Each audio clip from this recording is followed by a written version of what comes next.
श्रावण का दूसरा सोमवार होता है देवी तत्व का, माँ दुर्गा, माँ भवानी।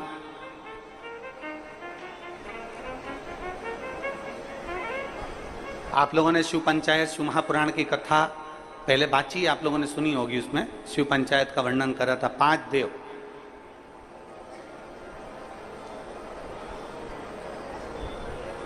शंकर भगवान, स्वयं पंचदेव में प्रथमता प्राप्त कर कर बैठते। माँ दुर्गा, भगवान नारायण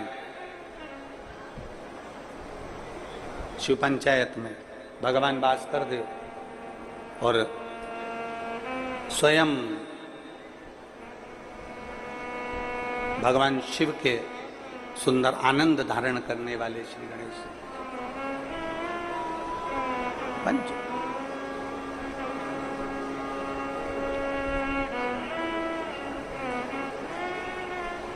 अब प्रथम में शिव, दुर्गा, नारायण, भास्कर देव, गणेश जी, ये सब भगवान शिव की पंचायत के अंतर्गत विराजमान होते हैं और ये 5 सोमवार का फल हमें प्रदान करते हैं। 5 सोमवार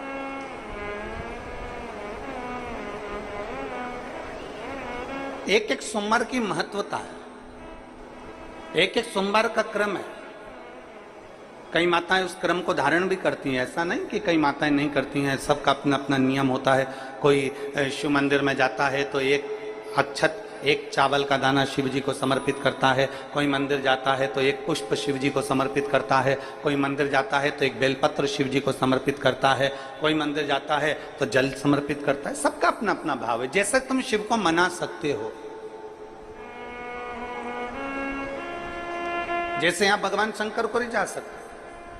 और मेरा निवेदन सभी मेरी जीजियों से, मेरे जीजाओं से, मेरी बेटियों से, बेटाओं से, मेरी माताओं से, श्रावण के महीने के जितने सोमवार रहें, प्रत्येक सोमवार को शंकर जी का अगर मंदिर जा सको तो ठीक है, ना जा सको तो शिखर का दर्शन, और वो भी ना कर सको तो अपने घर में जो शिवलिंग है उस पर 3 बार, 3 छोटा सा लोटा ले लो, बड़ा लोटा ले लो, कैसा भी 3 बार शिव जी का नाम लेकर 3 बार जल को अवश्य चढ़ा। जितने सोमवार पड़े श्रावण के महीने में आप 3 बार, भले 1 लोटा जल है उसी को रोक रोक कर 3 बार चढ़ा, और 3 बार चढ़ाओ। जैसे शिव मंदिर में 3 ताली का नियम है, सावन महीने में 3 लोटा अर्थात 2 लोटा जल पर रुककर 3 बार अगर जल चढ़ाया जाता है तो ब्रह्मा, विष्णु और महेश उस जल को स्वीकार कर कर तेरे घर का भंडार भर देते।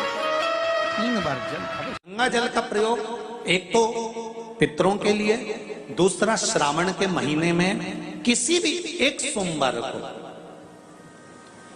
अगर व्यापार नहीं चल रहा है, नौकरी नहीं मिल रही है, तो कोई तकलीफ आ रही है, तो कोई कष्ट आ रहा है, कोई रोग बढ़ रहा है, डॉक्टर से ऐसा लग रहा है कि ये बड़ी बीमारी बताने वाला है, शरीर में कोई गांठ पड़ गई है और वो जांच के लिए गई है, तो बिल्कुल श्रावण के महीने में किसी भी एक सोमवार को गंगा जल लेकर जाइए शिव मंदिर में। शंकर जी के मंदिर में थोड़ा सा गंगा जल नंदी को समर्पित कर कर, थोड़ा अशोक सुंदरी को समर्पित कर कर, थोड़ा गणेश और कार्तिकेय को समर्पित कर कर, थोड़ा सा गंगा जल जया, विषहरा, शामरीबारी, दौतली और देव को समर्पित कर कर, थोड़ा सा गंगा जल शिवलिंग पर समर्पित कर दो। उस गंगा जल को वापिस झेल कर लेकर आओ।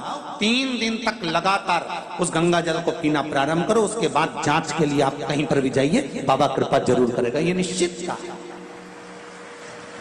उस गंगा जल की प्रधानता, उस गंगा जल का एक गौ माता, गौ, गंगा और संत, ब्राह्मण, साधु, सन्यासी, सात्वित्ववान नारी, कन्या, स्त्री, इनका जो महत्व है उसको जान गए तो जिंदगी सार्थक हो।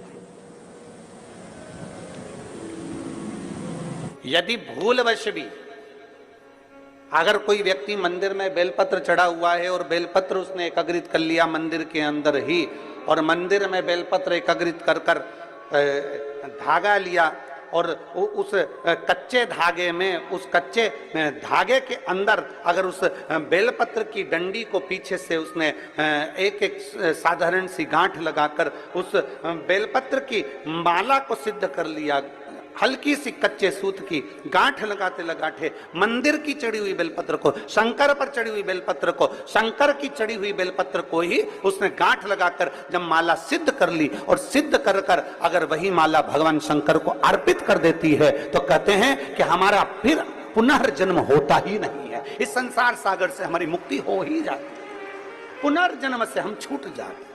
जैसे जगत गुरु शंकराचार्य जी कहते हैं पुनरपि जननम पुनरपि मरणम, उस प्रपंच से छुटकारा।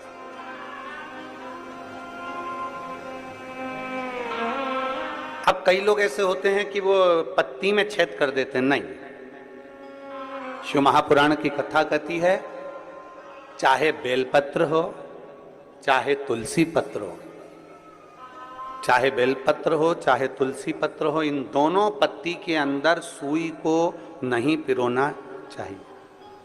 बेलपत्र के अंदर भी सुई को नहीं डाला जाता और तुलसी पत्र के अंदर भी सुई को नहीं डाला जाता, दोनों पत्र में। हाँ, कच्चे धागे से आप उसमें डंडी में गांठ लगाकर भगवान शंकर को माला धारण कर सकते हो, पर कौन सी बेलपत्र? फिर से बोलो जरा जम के, कौन सी बेलपत्र? जम के आवाज आना चाहिए। जो शंकर भगवान पर चढ़ी हुई है वही बेल धोया, माला सिद्ध करी और वही माला मेरे देव अधिदेव महादेव को समर्पित कर दी, वही माला। आप में से कई माताएं ऐसी बैठी है जो सावन के सोमवार का व्रत करती हैं। कौन कौन ने करा था सावन के सोमवार का व्रत? हमने भी करा था, तो हम भी उठाए, ठीक है। आप लोगों ने व्रत किया ना। अब आप में से और हम में से कई माताएं बहन भाई ऐसे होंगे जो व्रत करे होंगे तो उन्होंने एक टाइम फलाहार किया होगा, एक टाइम जम के बोलो भोजन किया होगा। आप में से कई लोग ऐसे होंगे जिन्होंने एक टाइम फलाहार करा तो दूसरे समय पर भी फलाहार किया होगा। आप में से कुछ लोग ऐसे होंगे जो एक टाइम केवल फलाहार करे होंगे, दूसरे समय कुछ भी नहीं लिया। बोलो बोलो, सही है कि गलत है? अब ईमानदारी से बोलना। आप में से कई लोग ऐसे होंगे जिन्होंने दिन भर कुछ भी नहीं खाया होगा, केवल एक गिलास दूध, एक फल और बाबा का प्रसाद लेकर और व्रत कर लिया। अब आप में से कई लोग ऐसे भी होंगे जिन्होंने दोनों समय भोजन करा होगा और सुबह नाश्ता भी किया होगा, दिन में पानी पूरी भी खाई होगी, शाम को थोड़ा भगर भी, सब खाया। अब जरा बहुत बहुत गहन चिंतन वाला विषय है, जरा ध्यान दीजिएगा। एक व्रत करा, एक टाइम भोजन, एक टाइम फलाहार, एक ने व्रत करा दोनों समय फलाहार, एक ने व्रत किया कि मैं कुछ नहीं खाऊंगा, एक फल, एक गिलास दूध, एक ने सब कुछ खाया, मतलब दिन भर भोजन कर, दिन भर भोजन कर। अब जो एक समय फलाहार कर रहा है वो भी शंकर का भगत है, जो एक दोनों समय फलाहार कर रहा है वो भी शिव का भगत है, जो एक फल ले रहा है और एक गिलास दूध ले रहा है वो भी शिव का भगत है, और जो दोनों समय भोजन कर रहा है वो भी शिव का भगत है। अब शंकर जी से पूछा जाए कि इनमें से तुम मुक्ति किसको दोगे, इनमें से तुम मोक्ष किसको दोगे, इनमें से सबसे पहले तुम किसकी सुनोगे, किसकी सुनोगे? तो भगवान देव महादेव का चरित्र कहता है माता पार्वती से, पार्वती भले तुम भूखे रहो मत रहो, पर इतना जरूर करो कि किसी का दिल ना दुखे तो मैं प्रसन्न हो जाता हूं और वर प्रदान कर। तुमने व्रत किया ना किया, तुमने साधना करी ना करी, तुमने तप किया ना किया, तुमने उपास किया ना किया, पर इतना जरूर करो कि जिस दिन तुम्हारा व्रत, जिस दिन तुम्हारा उपवास है, उस दिन तुम्हारे मुख से अपशब्द ना निकले। जिस दिन तुम्हारा व्रत है उस दिन तुम्हारे मुख से आड़ा टेढ़ा ना निकले। जिस दिन तुम्हारा व्रत है उस दिन तुम अपने पिता, पति और परमात्मा, इन तीन के झूठे बर्तन अवश्य घिसे, अवश्य मांजे।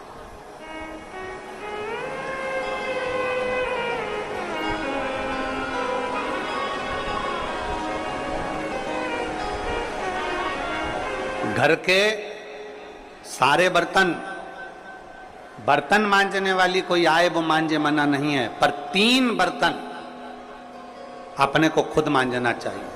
पहले नंबर पर पिता के झूठे बर्तन, दूसरे नंबर पर पति के झूठे बर्तन और तीसरे नंबर पर परमात्मा के झूठे बर्तन हमें स्वयं मांजना चाहिए। हमें स्वयं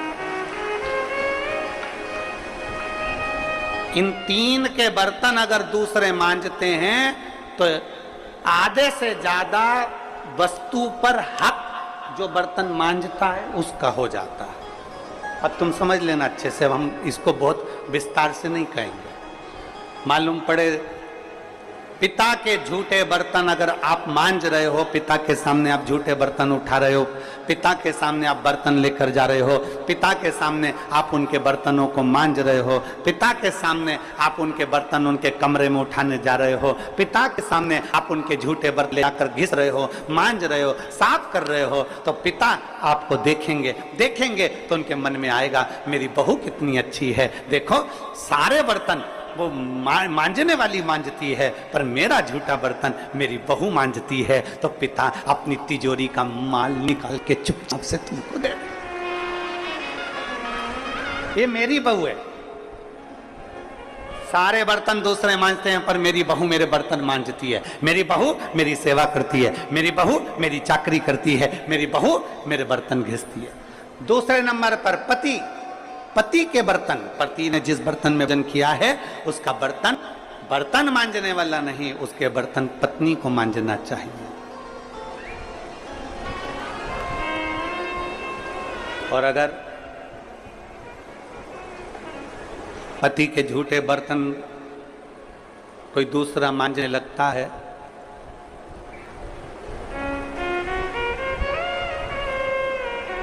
तो एक दिन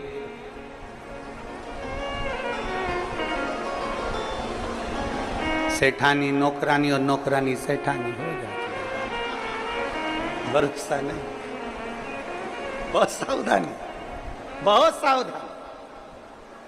पिता पति के झूठे बर्तन भी पत्नी को मांजना चाहिए। स्वामी के झूठे बर्तन मांजोगी पति की दृष्टि में आएगा सारे घर के बर्तन दूसरे मांजते हो पर मेरी पत्नी मेरे बर्तन मांजती है, पत्नी मेरे झूठे बर्तन उठाती है, मेरी पत्नी मेरे झूठे बर्तन संभालती है, मेरी पत्नी मेरे झूठे बर्तन उठाकर रखती है। मतलब उसकी दृष्टि में आपका भाव बढ़ता चले जाएगा। तो आपको जिस दिन तुम बोलो कि मुझे ये चाहिए, पति को याद आ जाएगा ये मेरी सेवा करती है, झूठे बर्तन तक संभालती है, तो तुरंत साड़ी भी दिलाएगा, करवा चौथ अंगूठी भी दिलाएगा, निश्चित।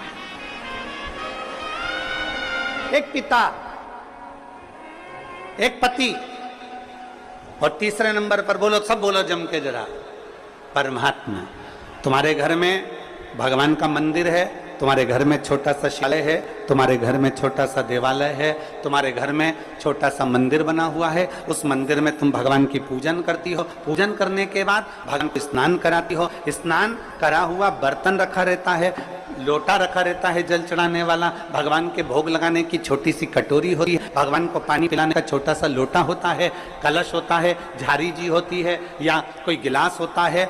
भगवान का बर्तन, परमात्मा का बर्तन घर की स्त्री को, घर की नारी को स्वयं मांजना चाहिए, वो बर्तन मांजने वाले को नहीं देना चाहिए, क्योंकि परमात्मा ये देखता है कि ये मेरे बर्तन मांज रही है, मैं इसको भंडार भर देता हूं। पिता, सब लोग बोलेंगे कौन कौन के बर्तन मांजना चाहिए, जम के बोलो, पिता, पति और परमात्मा। इन तीन के बर्तन, इन तीन के झूठे बर्तन, इन तीन के झूठे पात्र का घिसना, झूठे बर्तन को मांजना श्रेष्ठ। पिता, पति और परम।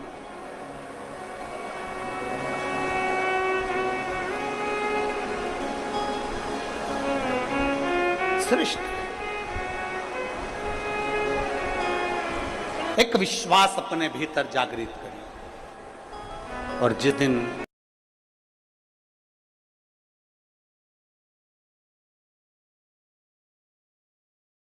कोई सा भी व्रत, आपका सोमवार का व्रत है, आपका शिव जी का अगर कोई व्रत कर रहे हो, तो उस दिन आप भगवान शंकर को चढ़ाने के लिए बेलपत्र मत तोड़ो, एक दिन पहले तोड़ो। क्यों कहा गया? हमारे शास्त्र क्यों कहते हैं कि पशुपतिनाथ का व्रत कर रहे हो तो बेलपत्र को एक दिन पहले तोड़ना, सोमवार का व्रत कर रहे हो तो बेलपत्र को एक दिन पहले तोड़ना, प्रदोष का व्रत कर रहे हो तो एक दिन पहले व्रत को बेलपत्र को तोड़ना।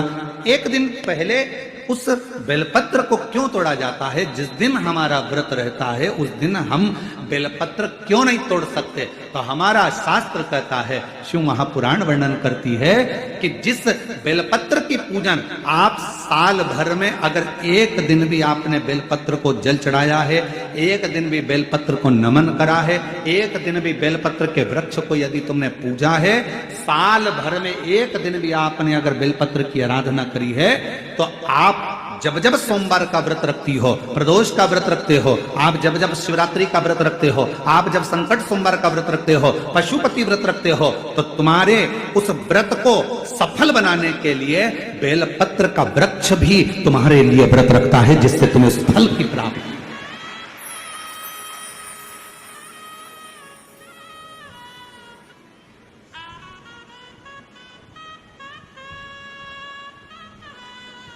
कथा सुनने आ रहे हो? घर के बाहर बेलपत्र का पेड़ है, कथा श्रवण करने जा रही हूं, बेलपत्र का वृक्ष है। नहीं, आपको अगर कथा सुनने जा रहे हो तो बेलपत्र अगर चढ़ाना है तो एक दिन पहले आप बेलपत्र को उतारो। कथा सुनने के लिए जा रही हूं और बेलपत्र रास्ते में से तोड़ कथा में जाकर बैठ गई, बेलपत्र शिव पुराण को समर्पित कर दिया या कथा में समर्पित कर दिया, या विचार करा कि मेरा बेलपत्र व्यासपीठ तक जाएगा, झोली में डाल दिया। ध्यान रखना, कथा सुनने के लिए आ रही हो, सामने बेलपत्र का वृक्ष दिख गया, उसको झुककर प्रणाम करो, नमन करो और कहो, मेरे बाबा, मेरे शंभु, आपका दर्शन कर कर जा रही हूं। मैं जानती हूं इस बेलपत्र के वृक्ष में गौरी शंकर हैं, मैं जानती हूं इस बेलपत्र के वृक्ष में नारायण लक्ष्मी है, मैं जानती हूं इस बेलपत्र के वृक्ष में 64 योगनियां है, मैं जानती हूं इस बेलपत्र के वृक्ष के तने में स्वयं कुबेर बैठकर साधना करता है।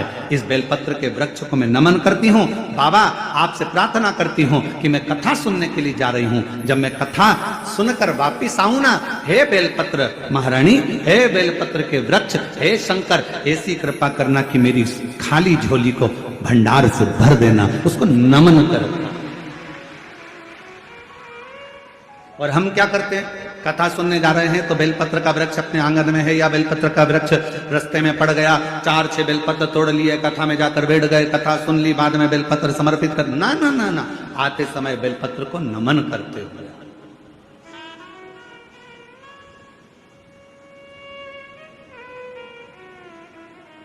प्रणाम करते हुए,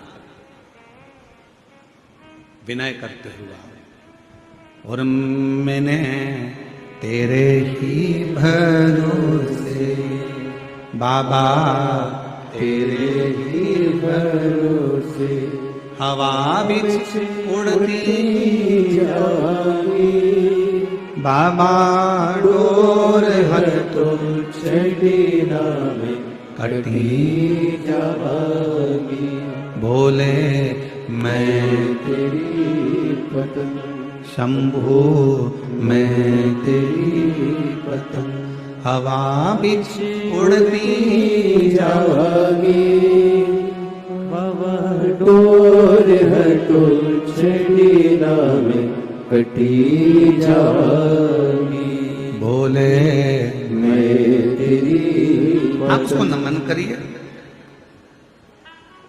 कई लोग कहते हैं, गुरुजी हमने पशुपतिनाथ का व्रत किया, हमने 16 सोमवार करे, हमने सोमवार का व्रत करा, हमने प्रदोष करी, हमने बाबा की सोमवारी का व्रत करा, मेरा बाबा मेरा सुनता क्यों नहीं है? हम गलती कर दिए, हम जिस दिन हमारा व्रत था उस दिन हमने बेलपत्र को तोड़ लिया। उतार लो। हम भूल गए। हम सबसे कहेंगे, अगर YouTube पर हमारी पूर्व की कथा डली हो, एक पुष्प शिव महापुराण की कथा, त्रिपुंड शिव महापुराण की कथा, बेलपत्र शिव महापुराण की कथा, जब पुरानी जो YouTube पर हमारे YouTube पर अगर डली हो तो वो कथा को आप निकालना, उसको एकांत में बैठकर थोड़ा सा श्रवण करना कि पुष्प का महत्व क्या है। कौन सा फूल जमीन पर गिरा हुआ भी शंकर को स्वीकार होता है।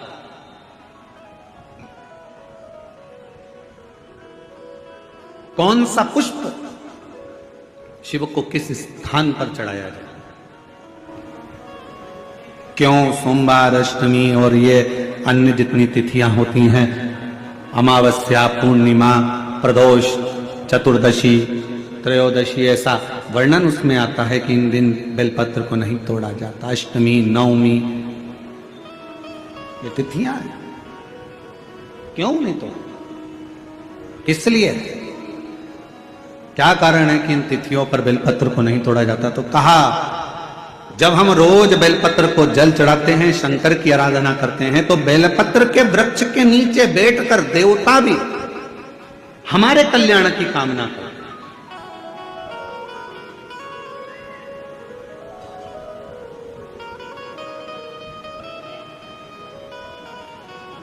कितनी बड़ी बात लिखी है। लिंग पुराण को उठाकर अगर आप पढ़ेंगे तो उसमें लिखा है, 1.25 किलो सोने के सिंहासन पर, कितने किलो, जम जम के बोलो जरा, आवाज नहीं आई। 1.25 किलो सोने के सिंहासन पर मखमल का गद्दा बिछाकर एक शालिग्राम भगवान की मूर्ति, शालिग्राम भगवान की शिला रखकर उस पर सोने का छत्र 0.5 किलो का लगाकर हीरों और पन्नों से शालिग्राम भगवान का श्रृंगार कर कर किसी को दान करने का फल मात्र एक बेलपत्र शंकर के मंदिर में जाने से प्राप्त हो जाता है।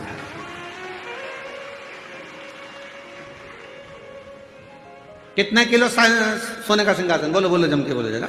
1.25 किलो। छत्र कितने का? 0.5 किलो।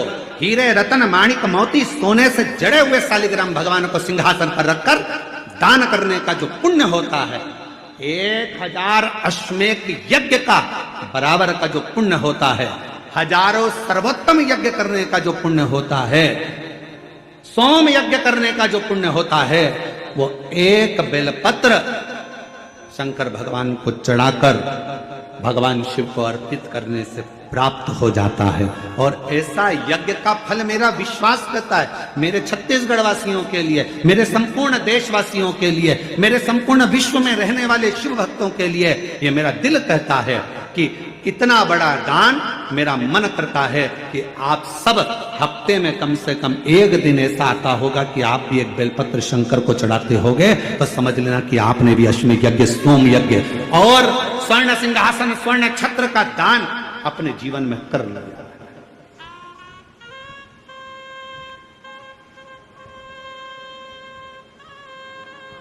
तीन वचन भगवान शिव ने पार्वती जी को दिए हैं, सावधानी से सुनिएगा उन वचनों को।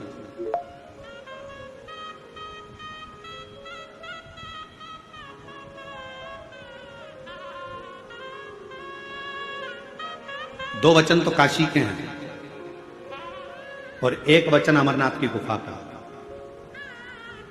3 वचन मेरे भगवान शंकर ने पार्वती जी को दिए हैं, जिसमें से 2 वचन काशी के हैं कि काशी में शंकर भगवान से पार्वती जी कहती हैं, जिस पति पत्नी में आपस में झगड़ा हो उसमें प्रेम बढ़े, ये वचन दीजिए। शिव जी ने वचन दिया, पति पत्नी अगर झगड़ा करेंगे तो उनमें आपस में प्रेम बढ़ेगा। झगड़ा करने के बाद प्रेम बढ़ता है, स्नेह बढ़ता है। दूसरा वचन दीजिए, काशी में अगर कोई मरेगा तो उसको गुरु मंत्र तुम्हें देना पड़ेगा, तारण मंत्र तुमको देना पड़ेगा। शंकर भगवान ने वचन दिया कि काशी के अंदर अगर कोई मरेगा तो उसको तारण मंत्र में दूंगा, तारक मंत्र में दूंगा। और अमरनाथ की गुफा में तीसरे नंबर का वचन भगवान शंकर ने दिया, शिव जी ने दिया। बाबा, जग कल्याण के लिए एक वचन चाहिए। क्या? भूल से भी अगर कोई एक बेलपत्र का स्पर्श मात्र कर ले, स्पर्श मात्र कर ले, अगर भूल से भी अगर कोई बेलपत्र को छू ले या बेलपत्र का स्पर्श कर कर आपकी आराधना में या किसी को दान में दे दे, तो वो संसार सागर में दूसरी बार जन्म ना ले, वो आपके धाम में जाकर विराज नहीं। वचन दीजिए कि जननम पुनरपि मरणम के प्रपंच से छुड़ा देता है एक बेलपत्र का पौधा।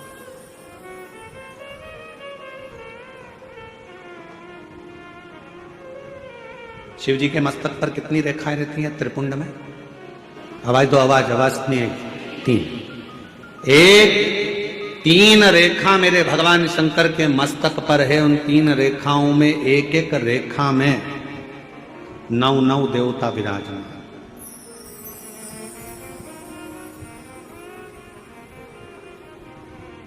एक रेखा में 9 देवता, दूसरी रेखा में 9 देवता, तीसरी रेखा में 9 देवता।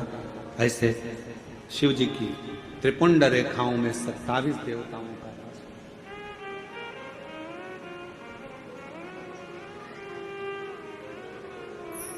पूरे एक त्रिपुंड में। आप रोड पर से चल के आते हो, बहुत सारे तिलक लगाने वाले आपको मिलते हैं, उन्होंने अपनी थाली में फूल रख रखा है, ऐसा फूल रख रखा है, उस फूल से आपका पूरा सिर रंग देते हैं। बोलो बोलो, सही है कि गलत है? अरे बोलो तो जम के। ऐसा सिर रंग देते हैं और आप उनसे कुछ कहती भी नहीं हो। आपको कहना चाहिए ये सिर रंगने से कुछ नहीं होगा। अगर कुछ करना है तो अपने हाथ की 3 उंगलियां लीजिए और त्रिपुंड खींचिए। कम से कम 27 देवता मेरे मस्तक पर रहना चाहिए। 27 देवता मेरे मस्तक पर रहना चाहिए। चंदन की, भस्म की, रौली की, मौली की। अगर आप किसी भी भस्म का, चंदन का मस्तक पर अगर आप अष्टगंध का भी अगर त्रिपुंड लगा रहे हो तो आपके मस्तक पर 27 देवता त्रिपुंड की 3 लाइन खींचते से ही विराजमान हो जाते हैं। तिलक लगाने वाले फूल रख लिया, फूल से पूरा माथा रंग दिया, रंगने के बाद कह दिया चलो दक्षिणा दो, जाओ। उस समय पर आपको कहना चाहिए, मैं कथा में आई हूं, शिव की कथा है, मेरे मस्तक पर त्रिपुंड लगा। त्रिपुंड से मतलब है कि 27 देवता, जब तक मेरे मस्तक पर त्रिपुंड रहेगा 27 देवता मेरे साथ में हर पल हर घड़ी रहेंगे, हर क्षण। पर हम नहीं बोल पाते। उन्होंने लिया फूल से रंग दिया, नहीं नहीं नहीं, हमको त्रिपुंड लगाइए, हमारे मस्तक पर त्रिपुंड होना चाहिए।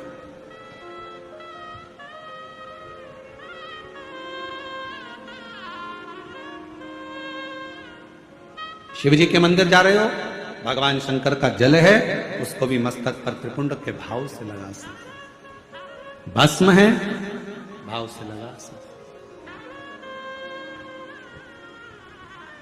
और यदि कुछ भी ना लगा सको तो फिर एक काम करो, शंकर के मंदिर में जब जाओ, झुककर जब प्रणाम करो तो अपना मस्तक शिव के चरणों में झुककर प्रणाम करोगे तो जो शिव भक्त आएंगे उनके चरण की रज आपके जब मस्तक पर लगेगी तो आपका कल्याण कर देगी, आपका उद्धार कर देगी,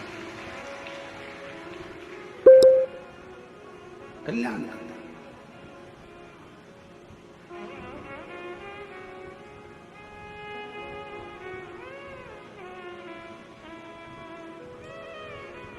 कहते हैं कि 27 देवता जो त्रिपुंड में विराजमान है वो शंकर से मिलाने का कार्य करते हैं, शिव से मिलाने।